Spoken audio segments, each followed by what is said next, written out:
모두가 궁금해하는 데이터의 모든 것을 알려드립니다. 데이터에 미쳐있는 사람들과 함께하는 데이터 이야기, 데이터홀릭 지금 시작합니다.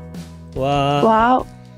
네, 네 멤버 소개 들어보겠습니다. 기은님, 네, 데이터 시각화 더 나아가 데이터 스토리텔링 업무를 하는 이기은이라고 합니다. 네, 반갑습니다. 반갑습니다. 네, 저는 데이터 분석으로 밥 먹고 사는 김 팀장입니다. 반갑습니다. 데이터홀릭은 여러분의 후원으로 만들고 있습니다. 카카오뱅크 계좌로 정기 후원해주시는 귀동량님, 눔나님, 운누나27님, 최승범님, 초록도룡농님, 이초자님, 류지연님, 그리고 유튜브로 정기 후원해주시는 JS.1891님 감사합니다. 데이터홀릭을 후원하고 싶으신가요? 팟빵과 유튜브 공지사항 채널 정보에 후원 계좌가 있습니다. 여러분께서 보내주신 후원금은 녹음, 편집, 컨텐츠 제작에 소중하게 사용하겠습니다. 데이터홀릭은 데이터 관련 분야의 다양한 소식을 전하는 팟캐스트입니다. 저희 방송에 광고를 넣거나 데이터 관련 교육을 의뢰하시려면 data홀릭4@gmail.com으로 문의해 주세요. 방송을 들어주시는 모든 분들께 감사드립니다. 감사합니다. 네, 어, 오프닝 멘트 제가 너무 오랜만에 해가지고 네, 바짝 전혀 긴장하고 오랜만 있습니다. 같지 않았어요. 다행이네요. 보통은 제가 이 닉네임 읽을 때 실수를 많이 하는데 오늘은 다행히 네, 절지 않고 진행을 했습니다. 오늘은 다들 사정이 있어서 우선 우리 단둘이 시작을 하고 있습니다. 네네. 자유롭게 근황 얘기를 아주 마음 편하게 나누면 될 것 같은데 기은님 네, 어떻게 지내셨습니까?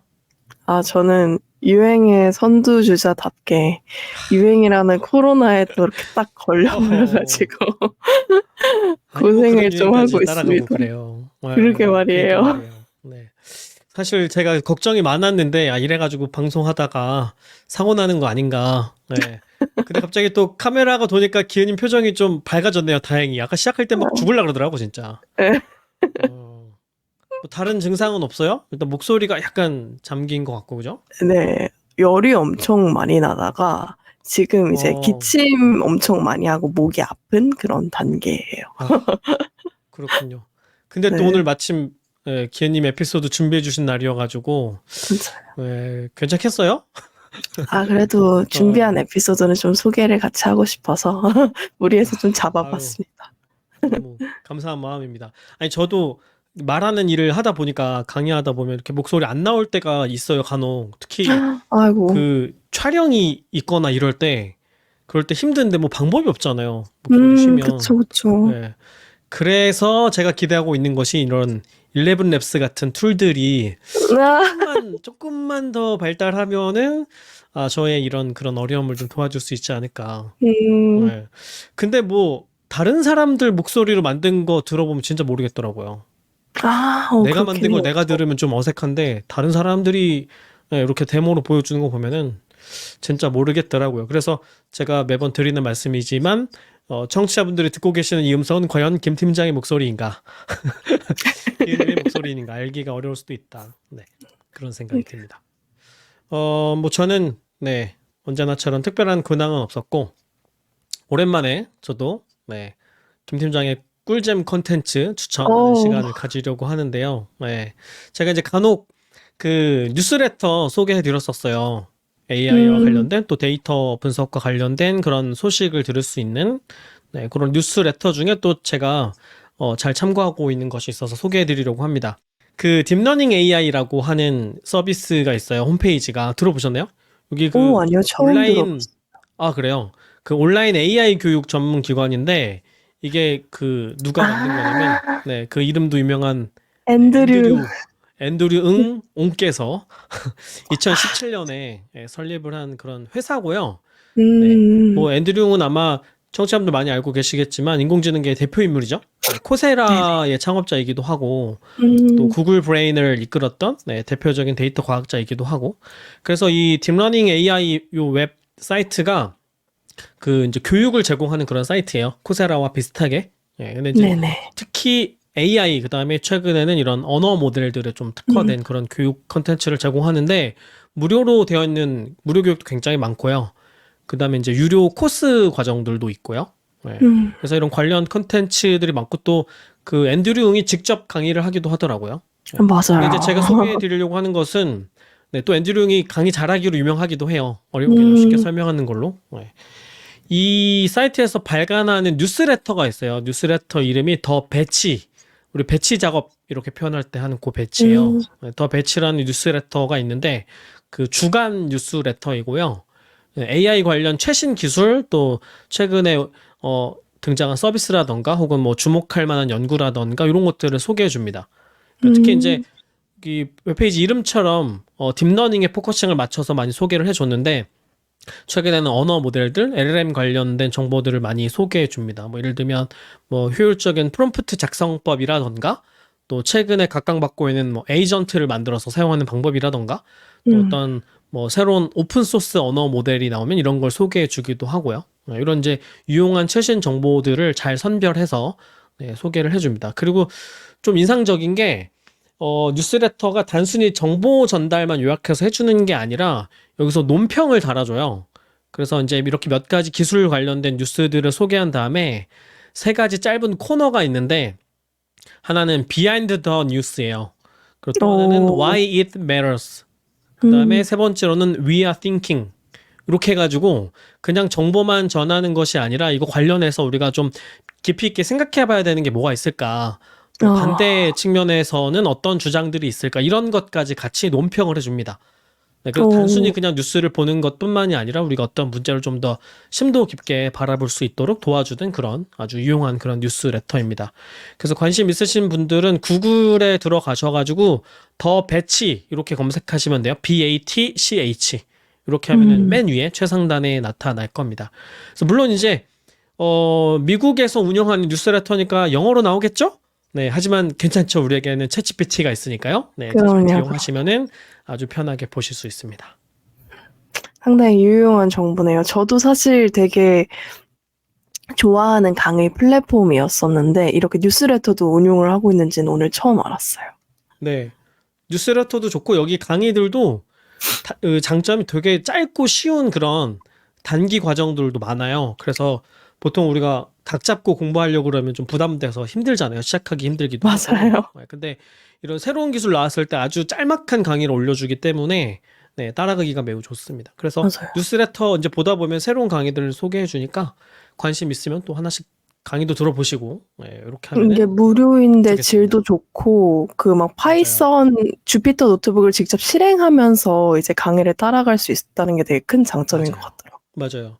그 최근에 LLM 관련된 강의들 오픈된 거 보면은 그 자체적으로 개발한 그런 챗봇을 옆에다가 띄워놓고 실습할 수 있게.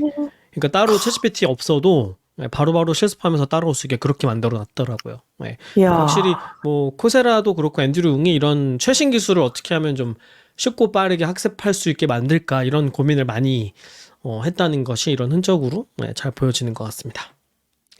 자, 이렇게 해서 오늘은 더 배치라는 뉴스레터를 소개해드려봤고 이런 식으로 또 저는 제 개인 근황보다는 이런 재미있는 콘텐츠들 소개하도록 하겠습니다. 좋은 근황 소개인 것 같습니다.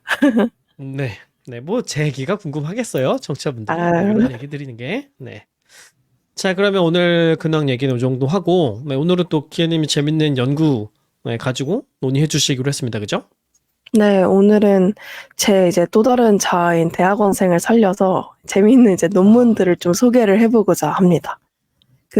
이제 사회과학 연구에서 LLM이 효과적으로 쓰일 수 있는가에 대해서 이제 많은 분들이 그 포텐셜에 대해서는 이야기를 해왔지만 선뜻 또 연구에 바로 적용하는 데는 좀 주저함이 있으셨잖아요. 그러니까 예컨대 과연 이 결과를 얼마나 신뢰할 수 있을까? 라는 그런 문제점이 있기 때문에 그 신뢰도 문제가 해결되지 않고서는 이 LLM을 좀 적극적으로 사회과학 연구에 특히 논문 결과에 이제 도입을 좀 하는 데는 좀 어려움이 있겠다라고 판단을 좀 많이 하셨었어요. 근데 최근에 이러한 사회과학 연구 중에서 특히 자동화된 텍스트 분석이나 아니면 사회과학 실험 결과를 예측하는 데 있어서 LLM이 효과적으로 사용될 수 있다라는 연구 결과가 발표되었다고 합니다. 그래서 오늘은 이 에피소드에서 간략하게 이 페이퍼들의 내용을 좀 다뤄보고자 합니다. 네. 지금 청취자분들 중에서도 아마 사회과학 분야에서 연구하고 계시는 연구자분들 꽤 많으실 텐데, 음, 대학원 과정에 있으실 수도 있고, 네, 그런 그쵸, 분들한테 오늘 그쵸. 힌트가 많이 되겠네요. 네네. 저도 이제 같이 이제 공부하는 입장에서 오늘 연구 결과를 보면서, 와, 이제 사회과학 연구에서 LLM을 더 이렇게 쓸 수 있겠구나라는 좀 이제 감을 어, 얻었는데요. 한번 오늘 에피소드를 통해서 같이 얘기를 나눠보면 좋을 것 같습니다. 네. 첫 번째로는 이제 자동화된 텍스트 분석 관련된 분야입니다. 요거 같은 경우에는 이제 PNAS라는 유명한 이제 저널에 GPT is an effective tool for multilingual psychological text analysis라는 이름으로 연구가 이제 페이퍼가 나왔어요. 그래서 요거 같은 경우에는 텍스트 분석에 어떻게 하면은 LLM을 활용할 수 있으며 그게 얼마나 그 효과적으로 정확하게 감지할 수 있는지를 이제 분석한 논문입니다. 그래서 이제 음, 뉴욕대랑 프린스턴대 그런 심리학 전공의 연구진이 발표한 결과로 이제 알고 있습니다. 이거 멀티링구얼 텍스트라고 하면은 여러 언어, 그러니까 외국어 얘기하는 거죠. 외국어 텍스트를 분석하는 그런 방법론들을 소개하는 건가요? 네, 맞습니다. 사실 저희가 음, 이제 GPT가 잘하는 건 알지만 특히 영어에서 이제 끝내주게 잘하는 거잖아요. 그럴 그렇지만 수밖에 저희가 없겠죠. 연구 텍스트가 과연 영어로만 이루어져 있을까요? 그렇지는 않죠. 아, 그렇기 때문에 이제 다양한 언어의 텍스트에서도 GPT가 효과적으로 힘을 발휘하는지를 알아보기 위해서 이 연구 같은 경우에는 12개의 언어의 텍스트에서 이 다양한 심리학적 구성 개념을 GPT가 얼마나 정확하게 감지할 수 있느냐 를 테스트를 했습니다. 그래서 오, 12개 언어라고 하면 여기에 저희가 뭔가 GPT가 많이 학습했을 것 같지 않은 그런 암하라어, 요루바어, 뭐 키냐 르완다어 같은 이제 아프리카 언어 네. 등에서도 이제 검증을 진행을 어, 했다고 합니다.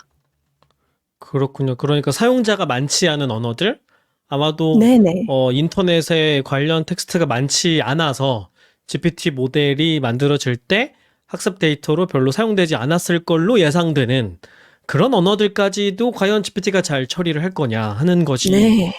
질문이었던 거군요. 근데 사실 이게 많이 얘기됐었잖아요. 초창기에. 특히 이제 그 GPT 같은 모델은 주로 영어를 학습했기 때문에, 영문을 학습했기 때문에 특히 한국 사용자들이 쓰기에는 불편할 수 있고, 또 그게 그래서 한국어 전용 모델이 필요하다는 그런 주장의 근거가 되기도 했잖아요. 그죠? 맞습니다. 네, 근데 그렇지 않다는 그런 결론이 나왔나 보네요. 네. 그러니까 어, 그렇지 않다보다도 생각보다 굉장히 잘하더라. 생각보다 잘하더라. 네, 되게 생각보다 굉장히 신기하네요. 네네. 어떤 식으로 잘하는 연구가 진행됐어요? 그래서 이 연구 같은 경우에는 이제 GPT 3.5 터보, 그러니까 3.5 터보, GPT-4, 그리고 GPT-4 터보 이렇게 세 가지 모델을 활용을 해서 15개의 데이터 세트에 대한 이제 다양한 그런 심리학적 구성 개념을 분석을 하는 일들을 진행을 했어요. 여기에서 15개의 데이터 세트라고 하면 예컨대 사회학 연구에서 많이 활용을 하는 트윗이나 아니면 레딧 댓글 여기서 레딧은 뭔가 온라인 커뮤니티 뭐 한국으로 따지면은 바로 DC죠, DC. 동치되는 커뮤니티는 아니지만 DC 같은 게 있습니다. 그렇죠? DC나 네. 아니면은 뭐 뉴스 헤드라인 요런 데이터셋이 음, 있고요. 이거에 대해서 어떤 심리학적 구성 개념을 평가를 했느냐 하면은 센티멘트 예컨대 이 음, 트윗은 긍정적입니다. 부정적입니다. 중립입니다. 하는 게 있겠죠. 아니면은 이산적인 감정 등 감정들 예컨대 뭐 분노, 기쁨, 공포 등이 있겠습니다. 아니면은 또 offensiveness라고 해서 악플 같은 경우에는 이게 얼마나 공격적인지 아닌지를 이제 판별을 할 수가 있겠죠. 그래서 이 데이터셋을 인간 평가자가 수동으로 이렇게 기록을 해둔 것들이 있습니다. 그래서 이 데이터셋을 활용을 해서 이제 텍스트 GPT도 이렇게 똑같이 정확하게 잘 감지를 해내는지를 이제 확인을 음. 한 연구라고 보시면 됩니다. 감지한다는 거는 문장을 분류하는 건가요? 그, 레이블링을 해서 예를 들면은 이 문장이 긍정적인 감정을 담느냐, 부정적인 감정을 담느냐, 이거를 이제 사람이 분류를 해놓은 값이 하나가 있고, 그다음에 똑같은 네네네네. 작업을 GPT한테 시켜서 둘 중 하나로 분류하게 한 다음에 이게 얼마나 사람이랑 비슷하게 나오냐, 이렇게 비교한 건가요? 네네네. 네, 아, 맞습니다. 그렇군요. 레이블링을 비교한 거군요. 네네네.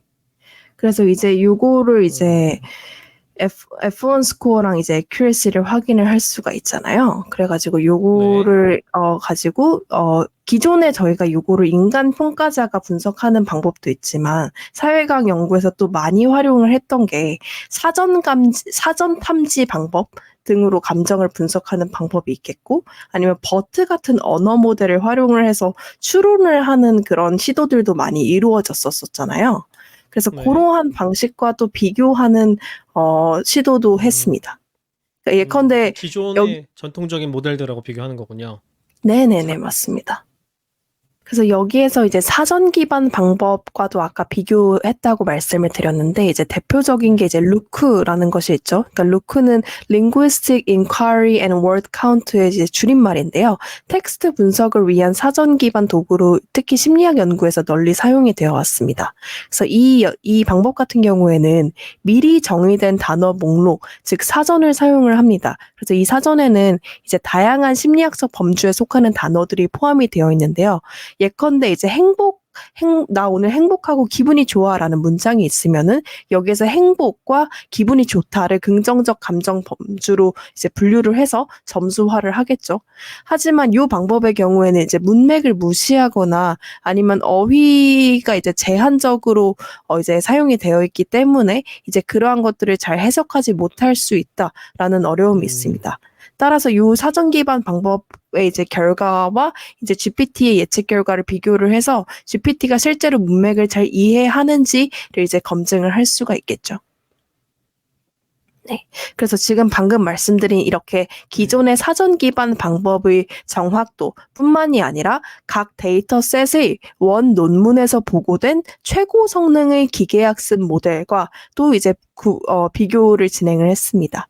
그래서 예컨대 뭐 XLM BERT나 아니면 뭐 파인 튜닝 된 BERT로 했었던 그런 모델과도 이제 비교를 했다라고 보시면 됩니다. 네. 그래서 이제 결과가 어땠냐 하면은 이제 굉장히 이게 기존 방법들을 대체할 가능성이 충분하다라고 이제 보여줬는데요. GPT는 특별한 훈련 없이도 이제 다양한 언어와 작업에서 최신 파인 튜닝 모델들과 비슷하거나 더 나은 성능을 이제 보여주었습니다. 그래서 여기에서는 이제 정확도뿐만이 아니라 정확도는 좀 간단하지만 클래스 불균형이 있을 경우에는 오해의 소지가 있을 수 있잖아요. 그렇기 때문에 F1 점수와 함께 보고가 되었습니다. 네. 그리고 또 하나 말씀드릴 것은 이제 여기에서 이제 이런 정확도와 F1 스코어만 본 것이 아니라 예컨대 뉴스 헤드라인 데이터셋에 대해서는 감정과 이산 감정, 그 센티멘트랑 그리고 분노나 두려움 같은 그런 디스크리트한 이모션을 단순히 0, 1로만 이제 표기한 데이터셋이 아니라 1부터 7까지 리커트 척도로 평가되어 있었던 데이터셋도 있었거든요. 그래서 이 경우에는 GPT의 이러한 1부터 7까지의 척도 예측과 인간 평가자들의 1부터 7까지의 척도 평가 사이의 순위 상관관계도 이제 측정을 해서 이제 이것도 이제 함께 보았다라고 보시면 됩니다. 네. 그래서 이제 결론을 말씀을 드리자면은 네, 굉장히 이제 성능이 좋았고 특히 아까 말씀드렸던 그런 아프리카 언어에서도 좀 성능이 괜찮게 나왔다라는 것이 특징입니다. 물론 이제 파인 튜닝된 언어 모델보다는 GPT-4 터보가 사실 낮은 성능을 보이기도 했는데요. 이거의 경우에는 이제 그 아까 말씀드렸듯이 XLMR이라는 그냥 언어 모델을 쓴 것이 아니라 파인 튜닝된 즉 이 해당 데이터셋으로 특별히 훈련되어 있는 것을 썼기 때문에 이제 낮은 성능을 보였다라고 볼 수 있지만 여전히 비교가 굉장히 공평하지 않네. 네. 하려면 GPT로 파인 튜닝 해가지고 비교를 해야 말이 되는 거 아닌가요? 그쵸. 근데 여기에서 이제 보여주고 싶었던 거는 파인 튜닝을 굳이 하지 않고도 네, 잘한다. 그것까지 보여주고 싶었던 거군요. 예. 그러니까 왜냐면 사실 한쪽은 몸에 뭐 아이템 다 떼고 맨몸으로 붙고 한쪽은 막 뭐 온갖 무장 다 하고 붙은 상황인 거잖아요, 그죠? 그런데도 꽤 잘하더라 일단은. 그걸 보여주고 싶었던 거군요. 네, 그리고 뭐 당연하게도 이제 언어 모델의 성능, 그러니까 GPT가 이제 3.5에서 4 터보로 갈수록 당연히 성능이 향상되었기 때문에 이제 더 잘하더라. 모델이 올라갈수록. 그렇겠네요. 그 근데 사실 GPT-5가 나오기 네네. 전에 한 연구인가 보네요. 그죠? 네, 맞아요. GPT-5까지 도입하면은 더 나아졌겠죠. 아무래도 그쵸, 대부분의 그쵸. 벤치마크에서 올라가는 걸로 나오니까. 네네네. 근데 그렇군요. 그 신기하네요. 사실 네. 어, 저는 굉장히 주목할 만한 연구라고 생각이 들었던 것이 그러게요. 그러니까 기존에도 저희가 버트 같은 언어 모델을 활용을 해서 이렇게 텍스트 분석을 하는 거에 대해서 뭔가 많은 사회학 연구자들이 알고 있었지만 그 코딩의 벽이 너무 높기 때문에 이거 어떻게 버트를 이용을 해서 다 파인 튜닝을 네. 해야 되고 뭐 이러한 어려움이 셨던 걸로 알고 있어요. 왜냐면은 그러니까 뭔가 음, 파이썬으로 버트를 뭔가 파인 튜닝하고 이런 거에 대해서 사실 정말 순수하게 사회과학 연구, 그러니까 요즘은 뭐 다들 코딩을 너무 잘하시지만 예전 같은 네. 경우에는 막 코딩에 대해서 뭔가 벽이 높다고 생각하시는 분들이 많았기 그 때문에 기현님 예전이라면 어느 정도 예전을 얘기하는 거예요? 기현님이 생각한 예전은 어느 정도인가요? 연도를 찍어 보시죠. 2019년? 19년. 19년, 한 5년 정도 전이라면은 20년? 사회학 네. 연구자들이 코딩을 좀 부담스러워하지 않았겠냐. 그래서 버티가 나와 있긴 하지만 파인 튜닝까지 해야 되는데 힘들겠다. 이렇게 좀 어려워하지 않았겠느냐 쓰고 싶어도 이런 말씀을 하시는 거죠. 근데 GPT는 반면에 쉽다. 쓰기가. 네, 그러니까 복잡한 어. 코딩 같은 게 없더라도 간단한 음. 프롬프트만으로도 굉장히 높은 수준의 텍스트 분석이 가능하다라는 거를 그쵸. 보여준 거잖아요. 음. 그렇죠. 그리고 버트는 이게 지금 우리가 GPT 쓰듯이 모든 작업에 다 쓸 수 있는 그런 형태의 모델은 아니잖아요. 근데 그쵸, 그쵸, 그쵸. GPT는 이걸로 뭐 뭘 해도 되니까. 그쵸, 그쵸. 그러니까 활용도가 매우 커졌고 여러 형태의 연구에도 다 적용할 수 있게 됐고. 그러니까 이제 네네네. 좀 써봐도 좋겠는데 하는 현실적으로 우리가 접근할 수 있겠다는 생각을 하게 되는 걸 수도 있겠다는 생각도 드네요. 저도 버트 써서 연구하던 그런 연구자들을 많이 물론 보기는 했지만 네. 그 과정을 생각해 보면 아, 저 사람 개인이 잘나서 저렇게 잘하고 있구나. 이런 생각을 많이 했었거든요. 네. 뭐 네네. 신기하고 놀랍긴 하지만 아무나 다 저렇게는 못하겠다. 근데 지금 GPT는 뭐 API만 써도 그죠? 아주 네, 간단한 그쵸, 코드로 그쵸. 누구든 할 수 있으니까 좀 달라질 수도 있겠네요. 그런 네네. 꿈과 희망을 보여주는 그런 연구라고도 할 수 있겠네요. 네, 저도 그렇게 어, 생각을 합니다. 그러네요. 그러면 진짜로 아주 소수의 사람들만 쓰는 언어권에 있는 연구자들이라고 하더라도 GPT를 이용해서 언어 연구를 할 수 있는 그런 생각도 해볼 수 있겠고, 그죠? 네, 아니면은 뭐 더 나가서 뭐 사투리를 연구한다던가. 제가 네네네. 뭐 그냥 해봤던 작업 중에 뭐 경상도 사투리나 전라도 사투리로 문장 작성하기 요청하는 이런 거 해봤는데 그런 것도 아주 뭐 훌륭하진 않지만 그래도 꽤 음, 하더라고요. 알아듣는 음, 건 잘 알아듣고. 네, 그러니까 뭐 분류하거나 이해하거나 이런 식의 작업에는 지금도 충분히 쓸 수 있겠다 그런 생각 하기는 했었거든요. 그 네, 마찬가지로 맞습니다. 그런데 쓸 수 있겠네요. 아니면 생각해보면 GPT가 뭐 경상도 말을 학습했다거나 이러기는 어려울 것 같다는 생각이 들잖아요.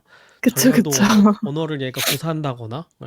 근데 하면은 꽤 한단 말이죠. 신기하게도. 네. 음, 그렇군요. 근데 아까 그 말씀하셨던 것 중에 7점 척도로 분류되어 있는 감정 점수가 네네. 헤드라인에 대해서 그거는 이전에 공개되어 있는 데이터셋을 이용한 거라는 거죠. 그러니까 이번에 새로 그 사람을 고용해가지고 레이블링을 시킨 것은 아니고 감정 평가가 어, 되어 있는 공개된 데이터셋을 가지고 모델한테 시켜서 옛날 데이터셋이랑 비교하는 이런 식이었던 건가요?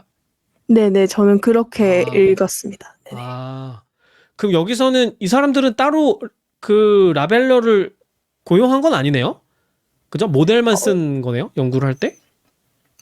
인간 평가자가 네. 수동으로 이제 그 데이터세트에 라벨링을 했다라고만 아, 이제 그래요? 언급이 되어 있는데요. 아, 그렇군요.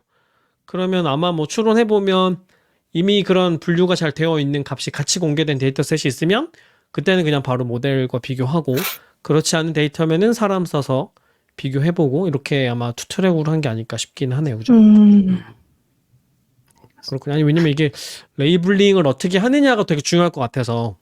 그러니까 맞아요. 일단은 텍스트를 분류한 그 값이 정답이라는 보장이 일단 있어야 되잖아요. 네네. 그래야 이걸 모델이랑 비교했을 때 사람이랑 비슷하게 나오거나 뭐 그렇지 않은 결과가 나왔을 때 사람이 낫다, 모델이 낫다 뭐 이런 비교가 가능한데 애초에 네네. 레이블이 좀 흔들리는 거면 모델의 값이 잘 안 나왔을 때 그게 모델의 성능이 떨어져서 그런 건지 레이블의 애초 품질이 떨어져서 그런 건지를 얘기하기가 어려우니까 네, 그런 게 맞습니다. 좀 궁금했었는데 네, 뭐 그리고 당연히 여기, 잘했겠죠.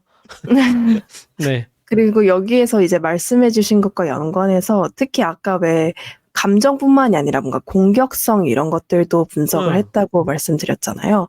근데 사실 네네. 이제 공격성 탐지 같은 경우에는 감정 분석보다는 조금 성능이 떨어진 것으로 이제 나타났어요. 근데 이제 제가 그냥 어, 보고서 그냥 제 뇌피셜로 생각이 들었던 응, 거는 사실 이 어떤 댓글 하나만 보고 이제 맞아. 공격성을 탐지를 한다는 게 상당히 어려운 일이잖아요. 왜냐면 그 문맥을 그렇죠. 알고서 맥락을, 이제 맥락이 참 중요한 그런 심리학적인 그런 구성이기 때문에 저는 공격성 탐지 같은 경우는 그렇기 때문에 성능이 좀 낮지 않았을까라는 생각도 들었습니다. 그 개별 텍스트가 예를 들면 아까 뭐 레딧이나 트윗 이런 걸 다뤘다고 했는데 그거 하나가 분석의 대상이 되는 거죠? 분류의 대상이 되는 거죠? 네네네, 그죠? 맞습니다. 아, 여- 그렇군요. 네, 그러면 여기서는 어렵겠네. 왜냐면 그게 일부러 굉장히, 단문이잖아요. 네. 네, 여기서는 일부러 굉장히 드라이한 그런 그 음, 프롬프트를 사용을 해서 최대한 이제 가장 아, 이제 베이직한 상태에서도 잘 하는지를 보려고 그렇군요. 네. 했었더라고요. 그러면은 사람도 어렵지, 그거는. 아니, 왜냐면 우리가 그 언어는 항상 맥락과 뉘앙스가 중요하잖아요. 그래야 해석을 할 수 있는 거니까. 네네네. 뭐, 그, 어떤 트윗, 예를 들면 어떤 그 트윗 유저가 키베를 뜨고 있었다. 그럼 그 중에 아주 평이한 문장 같지만 사실은 맥락을 놓고 보면 굉장히 어떤 공격적인 표현이 될 수도 있잖아요. 아유, 앞에 그럼요. 어떤 충분히 옛날에 그렇죠. 했던 말을 빗고 와서 나중에 친절한 것처럼 이야기하지만 사실은 굉장히 꼬고 있다거나 뭐 이럴 수 있는데, 음, 그죠? 그거 하나만 보고는 네. 판단하기가 어려울 테니까. 근데 만약에 네. 앞에 그 주고받은 내용을 전부 다 주고 분류하라고 하면은 더 잘할 수도 있겠다는 생각도 드네요. 맥락을 잘 음, 보니까 GPT는 특히. 음. 맞습니다. 그래서 그래, 그냥 단순히 감정 분석했을 때보다는 공격성은 점수가 좀 떨어지더라. 맞습니다. 그렇군요. 그리고 이제 이 연구가 앞으로 사회과학 연구자들이 조금 더 용이하게 텍스트를 분석하는 데 도움을 줄 수 있겠다라고 말씀을 드린 또 다른 이유는 여기에서 이렇게 분석에 활용했던 파이썬과 R 코드들을 다 공개를 했어요. 그래가지고 이야, 이제 역시 활용할 때 훌륭합니다. 굉장히 용이할 네. 것 같다라는 생각이 아, 들었습니다. 아마 연구자들은 이제 그렇게 코드까지 같이 풀어야 그 본인들의 논문이 인용이 훨씬 더 잘 될 거다라고 생각을 하지 않았을까. 그래야 그 코드 이용해서 바로 연구도 하고 그다음에 이제 뒤에다 레퍼런스 달아주고 이렇게 할 수 있기 때문에 그런 게 아닐까 싶기도 하네요. 어쨌든 이건 되게 좋은 태도인 것 같아요. 그 애초에 그 이분들이 아마도 참고한 코드들도 오픈 소스가 대부분이었을 테니까 그죠? 네네. 이런 생태계에 기여하는 그런 태도를 갖는 거는 매우 좋은 것 같다. 근데 생각해보면 사회과학 음, 쪽에서는 이렇게 잘 안 하잖아요. 그쵸, 그쵸. 그쵸? 그냥 표만 분석 결과 표만 공유하지 뭐 그 분석 과정에 코드를 오픈하거나 이런 경우는 사실 잘 없었는데 네네. 특히 뭐 예전에 물론 지금도 그렇지만 뭐 SPSS 같은 이런 그런 구의 방식의 코드 방식이 아닌 신텍스 방식이 아닌 이런 걸 많이들 쓰다 보니까 공유할 방법도 없잖아요, 사실. 근데 이런 네. 코드를 이용하면은 공유할 방법이 생기니까 자연스러운 그런 문화가 만들어질 수도 있겠다. 그런 생각도 음. 드네요. 음. 네. 그래서 지금까지 이제 텍스트 분석에 LLM을 활용을 하는 것과 관련된 이제 논문을 소개해 드렸고요. 다음으로는 네. LLM으로 사회과학 실험의 결과를 예측할 수 있을까? 라는 질문에 음. 대한 이제 답을 좀 제시한 연구를 소개해 드리려고 합니다. 이 음. 연구 같은 경우에는 논문에 지금 뭔가 그러니까 그 저널에 발표된 논문은 아니고요. 그냥 이제 연구자들이 이제 페이퍼를 다 써가지고 공개만 지금 해놓은 상태입니다. 그래서 이제 논문 네. 제목은 Predicting Results of Social Science Experiments Using Large Language Models라는 이제 연구고요. 이것도 이제 뉴욕대 연구진이 포함되어 있고 스탠포드대 연구진 이렇게 두 대학에서 같이 공동 연구를 한 걸로 나타나 있습니다. 그래서 이 연구 같은 경우는 어떤 일들을 했느냐.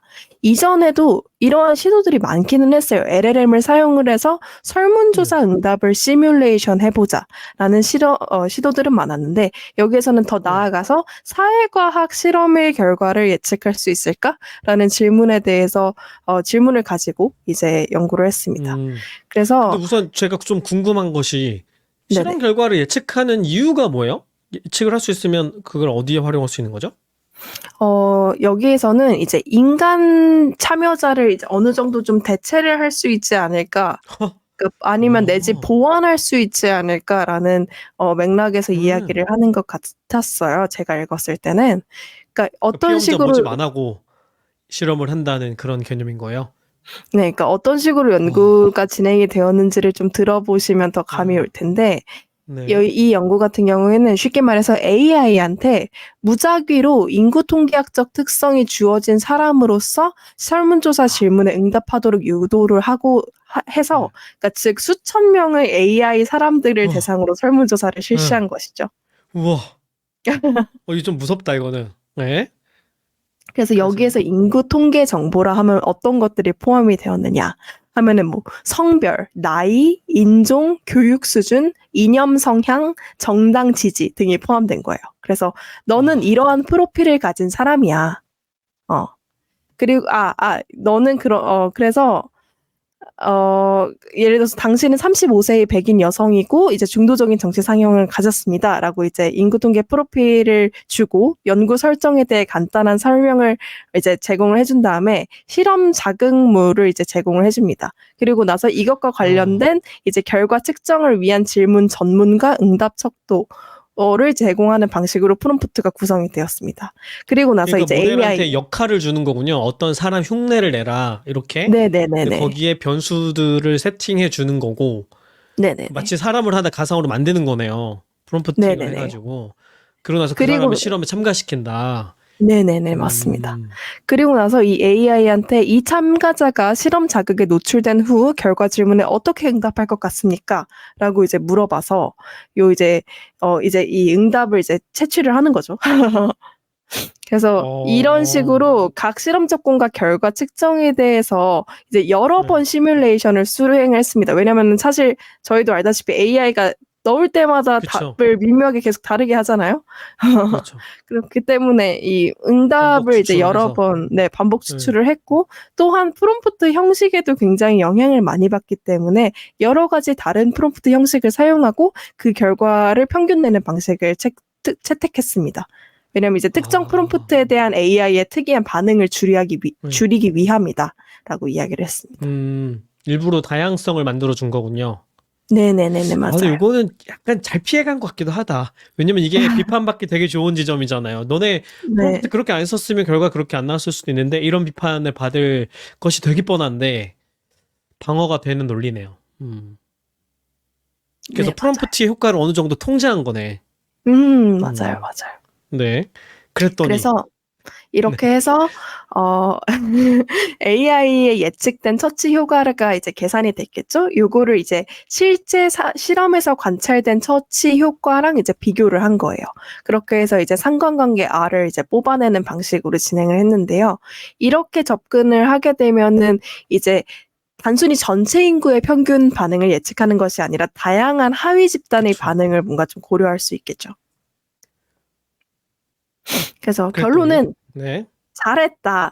70개의 연구에서 이제 진행을 했는데 이 시뮬레이션 효과와 관찰 효과 사이에 R이 0.85가 나왔어요. 그러니까 굉장히 일치도가 높은 거라고 볼 수가 있겠죠. 잠시만. 제가 한 가지 놓쳤는데 뭐하고 뭐에 상관을 구했다는 거였죠?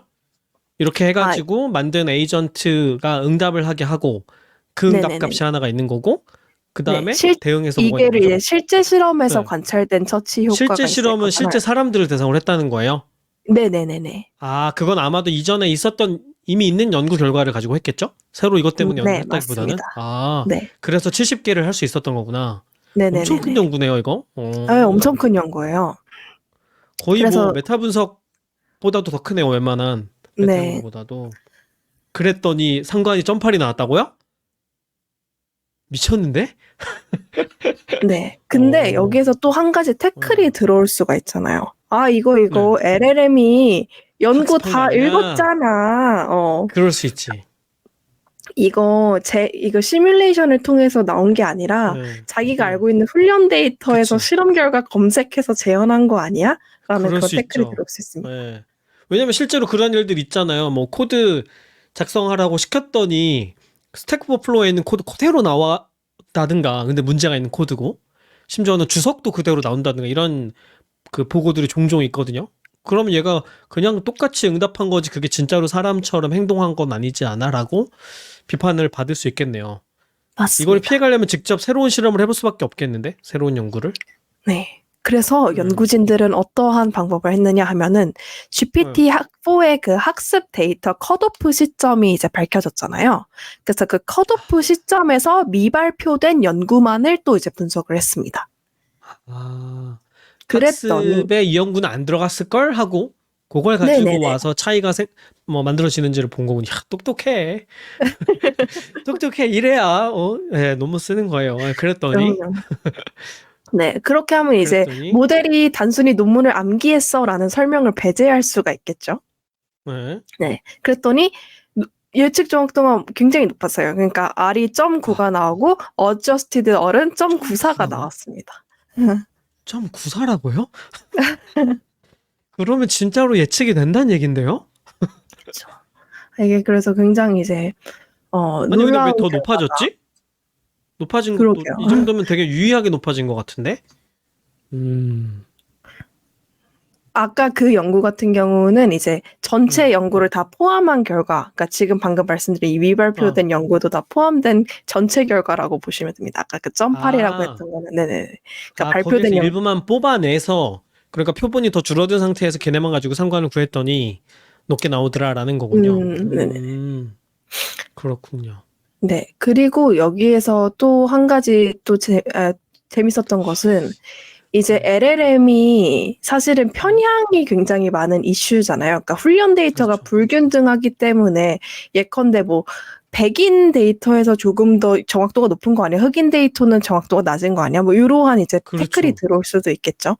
그렇기 그렇죠. 때문에 이 논문 같은 경우에는 이런 학습 데이터 불평등으로 인한 편향이 실제 실험 결과 예측의 정확도에도 영향을 미치는지 평가하기 위해서 성별, 여성, 남성, 인종, 흑인, 아, 백인, 정당 지지, 민주당원, 공화당원 요렇게 나눠서 그룹별 실제 실험 효과를 계산하고 이거를 GPT-4의 예측과 비교를 했습니다.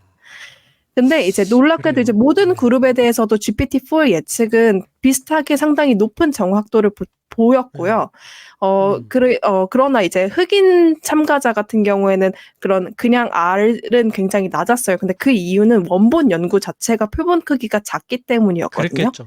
그래서 adjusted R로 보았을 때는 모든 그룹에서 비슷한 수준의 높은 정확도, 그러니까 0.86, 89, 0.9 이 정도의 이제 정확도를 보였습니다. 근데 그거는 모르겠어요. 제 입장에서는 그러니까 네네. 비영어권에 살고 있는 동양인의 관점에서 봤을 때는 그래봐야 다 미국 내 얘기잖아. 생각이 들긴 네. 하네요. 네, 맞습니다. 뭐 그래서 남자든 여자든 흑인이든 백인이든 미국 내 엄청 많고 그 사람들이 만든 텍스트 엄청 많고 거기에 뭐 편향이 있어봐야 이미 데이터가 많을 텐데 예, 그런 생각이 맞아요. 드네요. 맞아요. 네. 그래서 연구자들도 이 결과를 대단히 조심스럽게 해석해야 된다. 왜냐하면 다른 문화권이나 더 복잡한 상황에서도 이러한 결과가 유지될 수 있을지에 대해서는 미지수기 때문에 추가 연구가 음, 필요하다. 요렇게 이제 좀 열어둔 음, 상태입니다. 아무튼 그런 그 할 수 있는 건 다 했다 가지고 있는 거 가지고 그죠? 이 네네. 연구를 네. 국적별로 나눠서 예를 들면은 한국에서 있었던 실험 연구들하고 비교를 한다든가 이렇게 하는 연구가 있으면 재밌겠네요.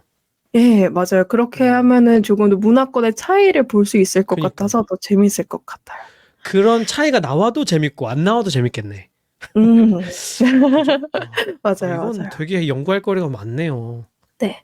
근데 근데 이 여기에서 사람도 끝이 되게 아이디어가 아닙니다. 좋다. 네. 네. 음. 이것까지만 해도 되게 지금 페이퍼 규모가 어, 어마어마해 보이잖아요. 그러네. 네. 네. 근데 이런 사회과학 실험에 이제 좀 그러니까 소위 말하는 메가 스터디라는 것이 있습니다. 메가 스터디라 하면 이제 대규모로 여러 개의 처치를 동시에 테스트하는 실험 방식인데요. 그러니까 일반적으로 10개 이상의 서로 다른 처치를 포함하는 그런 연구를 이야기를 합니다. 근데 여기에 이런 수많은 개입의 영향을 비교하는 연구에서도 예측 정확도가 굉장히 높은 것으로 나타났습니다. 특히 정확도는 전문가의 예측을 일치하거나 이를 능가하는 것으로 나타났는데요. 그래서 이제 참 잘한다. GPT 무섭다. 왜지? 왜 그렇게까지 잘하는 거죠? 난 좀 그러게요. 납득이 안 되는데요? 결과가 너무 좋아서 좀 왜? 네. 알겠습니다. 일단은 결론은 그렇게 나왔다. 나는 뭔가 허점이 있었으면 좋겠어요. 이렇게까지 잘하면 그래요. 네. 네. 그리고 여기서 조금 우려되는 결과 중에 하나였던 것은 이제 백신 접종 의도에 대한 안티백스 게시물들에 대한 영향은 어떨까? 그러니까 즉 사회적으로 해로운 결과에 대한 영향도 LLM이 정확하게 예측할 수 있을까? 했더니 이제 정확하게 예측을 했습니다. 그러니까 이거는 좀 굉장히 위험할 수 있거든요. 네. 그러니까 왜죠? 왜 위험할 수 있죠?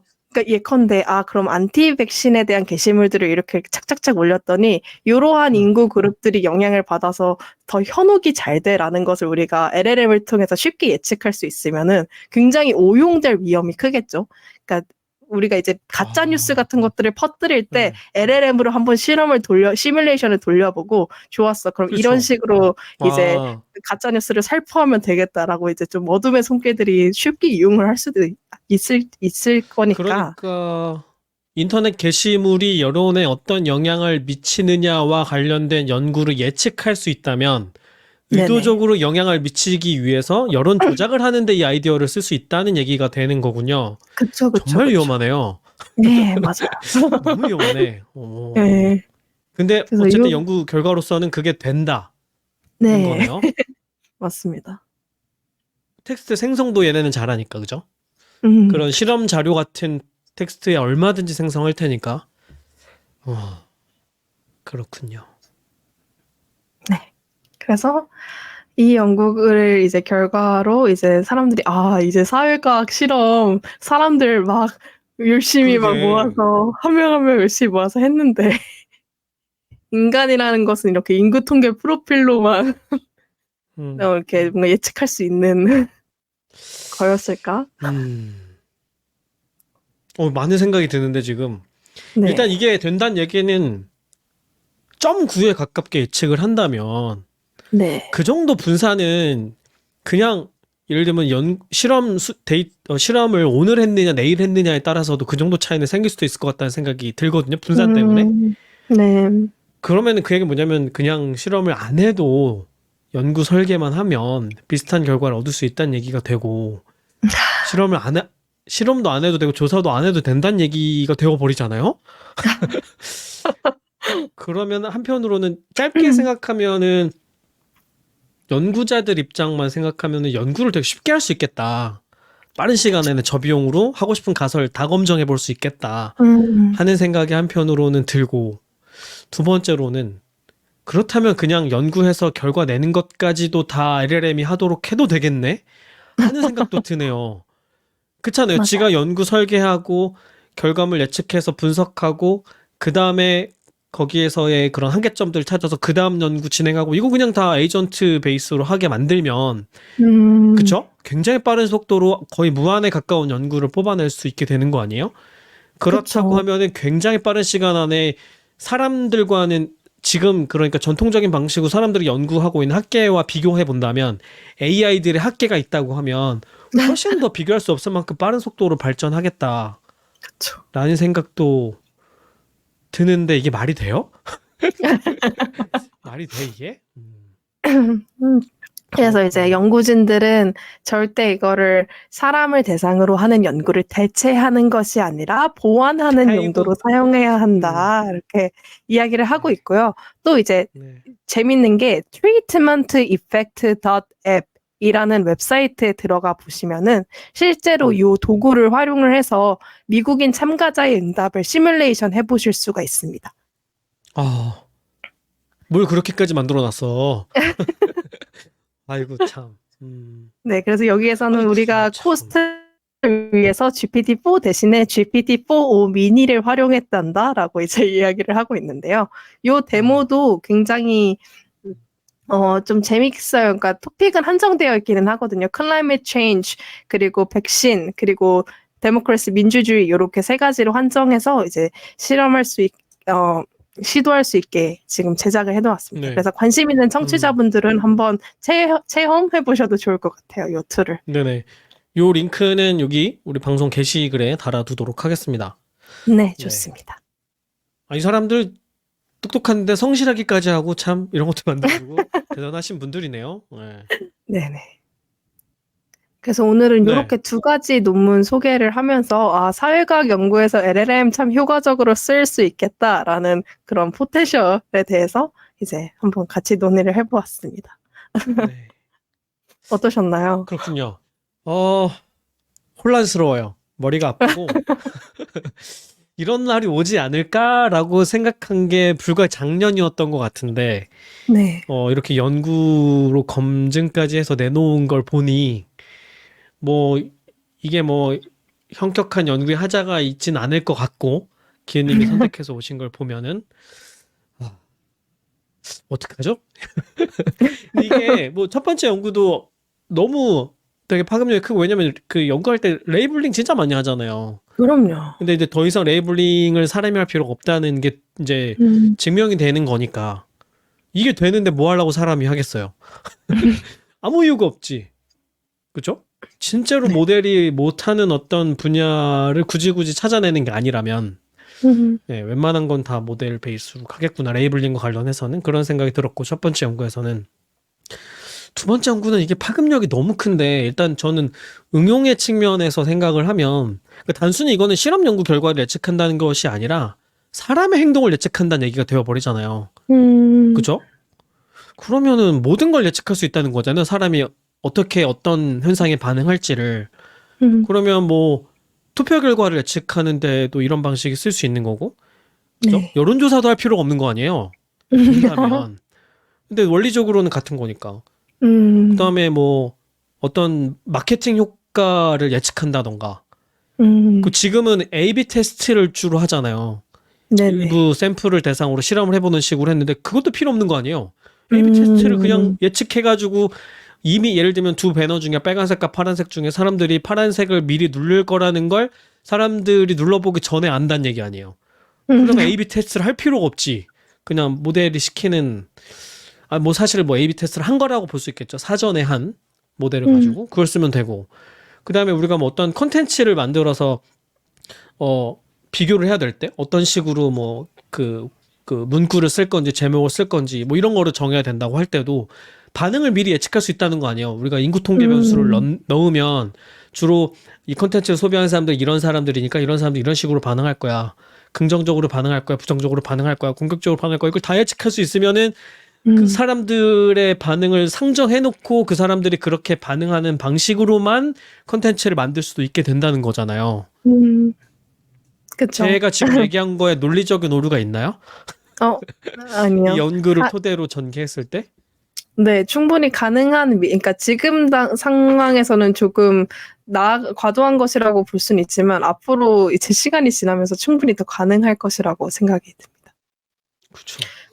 왜냐면은 사실 이 연구에서도 이제 말을 했던 게 텍스트 기반의 설문 실험에서 AI 예측이 정확하긴 했지만 현장 실험에서는 그래도 정확도가 좀 다소 떨어졌다라고 이야기를 했거든요. 그래가지고 그렇기도 했고 이제 이 연구가 이제 모든 그거는 현장 실험은 샘플이 적은 연구들 아니에요? 그렇죠. 그렇기는 하죠. 그렇죠. 그러면 그건 그 연구가 잘못했을 수도 있지. 이제 모델을 연구보다 더 실험 연구보다 신뢰하게 될 판이네요. 네. 맞습니다. 그래서요. 네. 그리고 이제 여기에서 학문 분야를 또 다 포함한 건 아니고 뭐 인지심리학이나 아니면은 행동경제학 등은 이제 또 포함이 안 되었고 대부분의 설문 실험이 이제 자기보고식의 종속 변수를 포함한 것들이 많기 때문에 아직은 막 완전히 너무 불안해하지 마, 너무 무서워하지 마, 연구자 친구들아 이러한 이제 좀 한계도 같이 다룬 것 같아요. 하지만 여기에서 이제 계속 이야기를 했던 거는 그렇기 때문에 오픈 AI랑 엔트로피가 책임 있는 AI 개발을 좀 해줘. 왜냐면은 이렇게 실험 결과 예측 너무 AI가 잘해버리면은 오용될 위험이 크잖아라고 좀 그런 경고하는 메시지도 잘 담겨 있었던 것 같습니다. 저 방금 기은님 얘기를 듣고 구멍을 네네. 찾아냈어요. 언어 모델이 뭐죠? 대체할 수 없는 연구 분야가 있습니다. 뭐냐면 비언어적 연구예요. 그러니까 데이터가 언어로 비언어적 생성되지 연구요? 않는 네네. 분야. 예를 들면 말을 하지 못하는 아주 어린 아동을 대상으로 하는 연구다. 그럼 그 샘플 데이터는 모델을 만들기 어렵겠죠. 그 다음에 행동을 측정하는 그런 네네. 연구다. 혹은 동물 연구다. 곤충 네네. 연구다. 이런 거는 LLM이 그런 데이터까지 학습하지는 않았을 거 아니에요. 언어 모델이니까. 그거는 얘가 못하겠죠? 그거는 그쵸. 사람이 할 수 있다.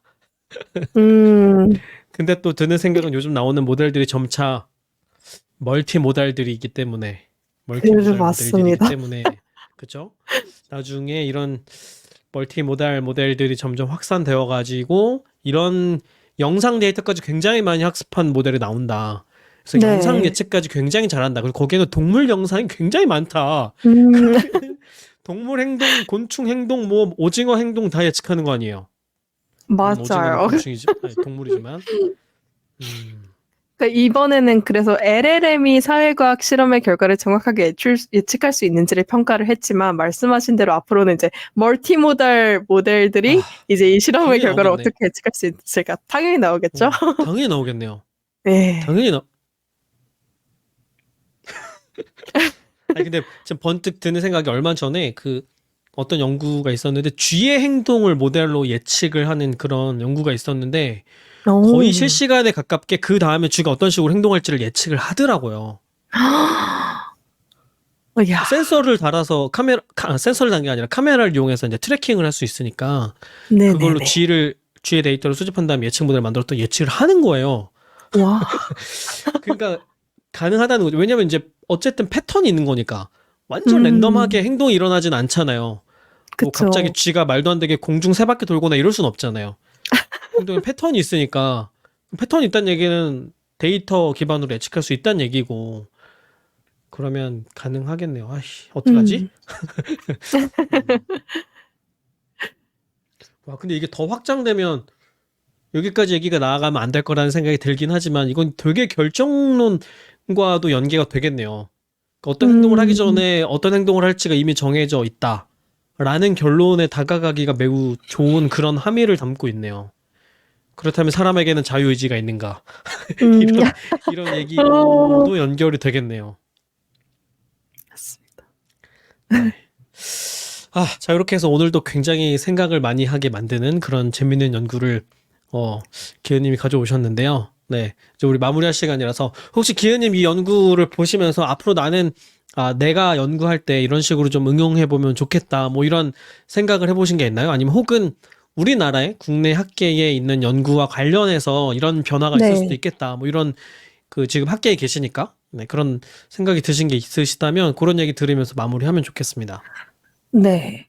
그러니까 저는 실험 결과 예측 같은 경우에는 이제 바로 이 사회과학 논문들의 바로 어플리케이션으로 활용되기에는 조금 아직은 이른 감은 있을 것 같은데 아까 말씀드렸던 그런 텍스트 분석에 대해서는 앞으로 더더욱 이 LLM을 좀 적극적으로 활용을 하지 않을까라는 생각이 들었습니다. 왜냐면 사실 작년 초만 해도 굉장히 GPT가 잘해서 이제 제가 교수님들한테 그럼 저희 앞으로 GPT 활용해서 이러이러한 텍스트 분석 진행해보면 좋지 않을까요? 라고 말씀을 드렸을 때 다들 이제 이 정확도에 대해서 굉장히 우려를 하셨거든요. 그거에 대해서 어떻게 밸리데이션을 할 것이냐라는 이제 말씀들을 많이 해주셨는데 지금 요 논문의 이제 이밸류에이션 방법들을 좀 차용을 해가지고 논문들에 좀 잘 적극적으로 활용할 수 있지 않을까라는 생각이 들었습니다. 네.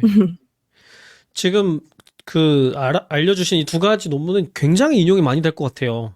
네, 방법론만 그대로 따서 할 수 있는 게 너무 많기 때문에 그리고 되게 좋은 저널에 실린 연구고 특히 첫 번째 같은 경우에는 그다음에 뭐 아마 두 번째 연구도 되게 좋은 저널에 실리지 않을까요? 이 정도 사이즈로 각 잡고 이렇게 한 연구라는 그럴 걸 것 보니까 같아요. 그죠.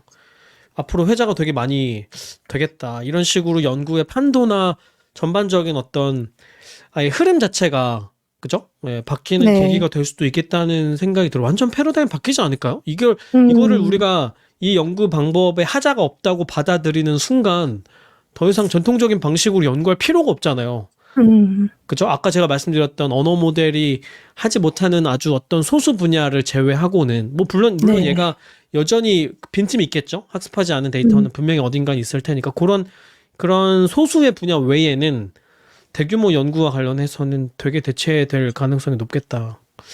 그런 생각이 드네요. 네. 네, 그래서 기훈님 이런 제가, 최신 연구들 잘 봐주고 계시니까 나중에 또 네네. 충격적인 연구 가져와 주세요. 아, 네, 좋습니다. 네. 이번 연구들도 저희가 더보기에 달아놓을 테니까 관심 있는 네. 청취자분들은 직접 읽어보셔도 좋을 것 같습니다. 네.